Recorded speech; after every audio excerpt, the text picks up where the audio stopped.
வணக்கம். நியூஸ் ஃபர்ஸ்டின் உலக முக்கிய செய்திகள். முதலில் தலைப்புச் செய்திகள். பிளாஸ்மா ஆயுத தொழில்நுட்பத்தில் ஈரான் உலகின் முதல் மிகப்பெரிய சாதனை. சிரியாவின் ஜனாதிபதி அகமது அல் ஜாரா எமானுவேல் மேக்ரோனுடன் தொலைபேசியில் பேச்சு. ஈரானின் வான் பாதுகாப்பு படைகள் அதிதீவிர தயார் நிலையில். இஸ்ரேல் நாடு தழுவிய அவசர நிலை. நெதன்யாகுவுக்கு எதிராக குரல் கொடுக்கும் உலகம். அமெரிக்க நிறுவனங்களுக்கு ட்ரம்ப் நிர்வாகத்தின் அதிரடி உத்தரவு. வெனிசுலா மீது தாக்குதல் இல்லை, ட்ரம்ப் திடீர் அறிவிப்பு. அமெரிக்கா கைப்பற்றிய 5வது எண்ணெய் கப்பல். உக்ரைன் மீது ரஷ்யா ஹைபர்சோனிக் ஓரெக்ஸ்னிக் ஏவுகணை தாக்குதல். அமெரிக்கா இஸ்ரேலுக்கு தக்க பதிலடி கொடுக்கப்படும், ஈரான் தெரிவிப்பு. சூடான் உள்நாட்டு போர், மில்லியன் கணக்கான மக்கள் வறுமையில். பிரித்தானியாவில் சூறாவளியின் கோர தாண்டவம், மின்சாரமின்றி 55,000 வீடுகள் பாதிப்பு. கனடாவில் டொரண்டோ நகரத்துக்கு சிறப்பு வானிலை எச்சரிக்கை. சிரியாவில் அரச படையினர் குர்துக்களிடையே மோதல். பிரான்ஸ் அதிபருடன் ஜெய்சங்கர் சந்திப்பு. தொடர்பான விரிவான செய்திகள். ஈரான் இஸ்லாமிய குடியரசு அதிநவீன பிளாஸ்மா ஆயுத தொழில்நுட்பத்தை கண்டறிந்துள்ளதாக தகவல்கள் வெளியாகியுள்ளன.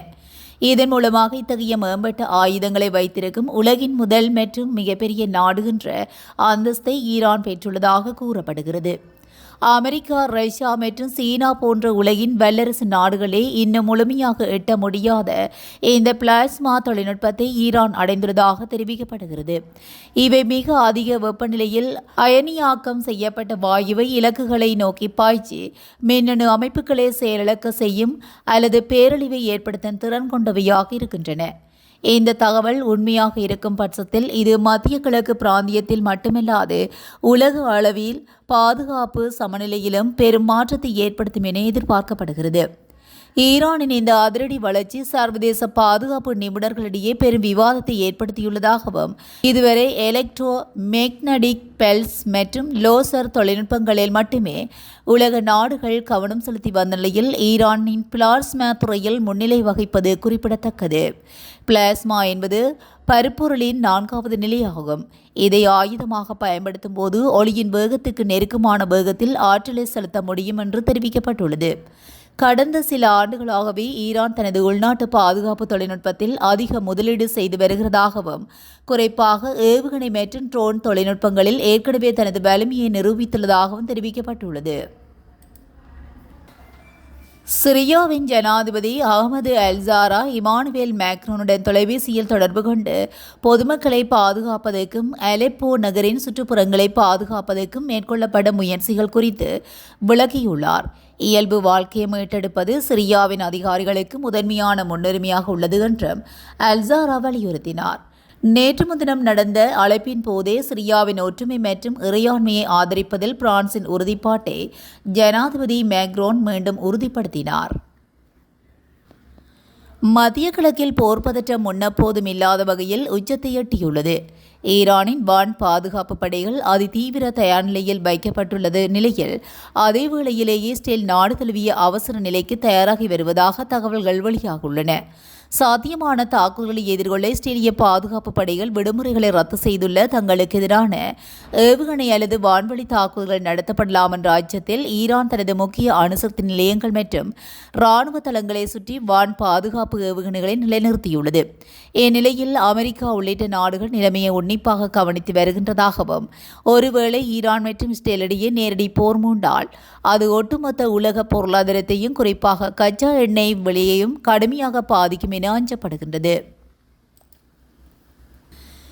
வெனிசுவேலா ஜனாதிபதி நிக்கோலஸ் மதுரோவை சிறைப்பிடித்ததை போன்று மனிதநேயத்தின் மீது அமெரிக்காவுக்கு நம்பிக்கை இருந்தால் இஸ்ரேல் பிரதமர் பெஞ்சமின் நெதன்யாகுவை அவர்கள் சிறைப்பிடிக்க வேண்டும் என்று பாகிஸ்தான் பாதுகாப்பு அமைச்சர் கவாஜா ஆசிப் தெரிவித்துள்ளார்.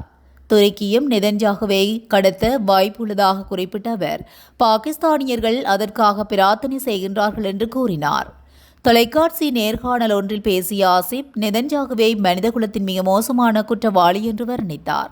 மேலும் காசாவில் பாலஸ்தீனியர்களுக்கு எதிராக இழைக்கப்படும் அத்துமீறல்களுக்கு இணையான கொடுமைகள் வரலாற்றிலேயே இல்லை என்று அவர் வாதிட்டுள்ளார். கடந்த 4000-5000 ஆண்டுகளில் இஸ்ரேல் பாலஸ்தீனியர்களுக்கு செய்ததை எந்த ஒரு சமூகமும் செய்ததில்லை. நெதன்யாகு மனிதகுலத்தின் மிகப்பெரிய குற்றவாளி, உலகம் இதைவிட பெரிய குற்றவாளியை கண்டதில்லை என்று ஆசிப் கூறினார்.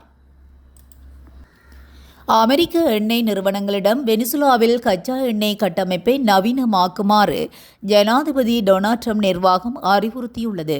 இதன் அடிப்படையில் வெனிசுலாவின் கச்சா எண்ணெய் ஏற்றுமதியை கட்டுப்பாட்டில் வைத்திருப்போம் என அமெரிக்கா தெரிவித்துள்ளது. இது தொடர்பில் அமெரிக்காவின் எரிசக்தி துறை அமைச்சர் கருத்து தெரிவித்துள்ளார். மேலும் தெரிவித்த அவர், வெனிசுலாவில் இருந்து கச்சா எண்ணெய் வாங்குவதற்கான தடை படிப்படியாக நீக்கப்படும். வெனிசுலா கச்சா எண்ணெயை மீண்டும் விற்கப் போகின்றோம். இந்த வருமானத்தை வெனிசுலா கணக்கில் வரவு வைக்கப்படும். இந்த பணம் வெனிசுலா மக்களுக்காக பயன்படுத்தப்படும். அந்த நிறுவனங்களுக்கு எல்லாம் இழப்பீடு அளிக்க வேண்டியுள்ளது. வெனிசுலா எண்ணெய் விற்பனை மூலம் முதலில் கிடைக்கும் பணம் அமெரிக்க நிறுவனங்களுக்கு திருப்பி கொடுக்க பயன்படுத்தப்படாது என்றும் இது நீண்டகால பிரச்சினை எனவும் அவர் தெரிவித்துள்ளார். வெனிசுலாவின் இடைக்கால அரசு தங்களுக்கு ஒத்துழைப்பு அளிப்பதால் அந்த நாட்டின் மீதான அடுத்த கட்ட தாக்குதல் திட்டத்தை ரத்து செய்வதாக அமெரிக்க அதிபர் டொனால்ட் ட்ரம்ப் அறிவித்துள்ளார். இதுகுறித்து ட்ரம்ப் தனது ட்ருத் சோசியல் சமூக ஊடகத்தில் வெளியிட்டுள்ள பதிவில் தெரிவித்துள்ளதாவது: வெனிசுலா இடைக்கால அதிபர் டெல்சி ரோட்ரிக்ஸ் எங்களுக்கு முழு ஒத்துழைப்பை அளித்து வருகின்றார். எண்ணெய் ஏற்றுமதி பாதுகாப்பு விவகாரங்களில் நல்ல முன்னேற்றம் உள்ளது. அதனால் 2ஆம் கட்ட இராணுவ நடவடிக்கை திட்டத்தை ரத்து செய்கின்றேன். நிக்கோலஸ் மடுரோவை நீதிமன்றத்தில் நிறுத்தி வெனிசுலாவை மீட்டெடுக்கும் பணி தொடரும். வெனிசுலாவின் எண்ணெய் உற்பத்தி மற்றும் ஏற்றுமதியை அமெரிக்கா கட்டுப்படுத்தும் திட்டம் தொடர்ந்து முன்னெடுத்து செல்லப்படும் என்று தனது பதிவில் ட்ரம்ப் தெரிவித்துள்ளார். கரிபியன் கடலில் மேலும் ஒரு எண்ணெய் கப்பலை அமெரிக்க இராணுவம் கைப்பற்றியுள்ளது. வெனிசுலாவுக்கு எதிரான அழுத்த நடவடிக்கைகளின் போது ஒரு பகுதியாகவே வாஷிங்டன் தடை விதித்துள்ள கப்பல்களை இலக்காக கொண்டு செயல்பட்டு வரும் நிலையில் இந்த சம்பவம் பதிவாகியுள்ளது.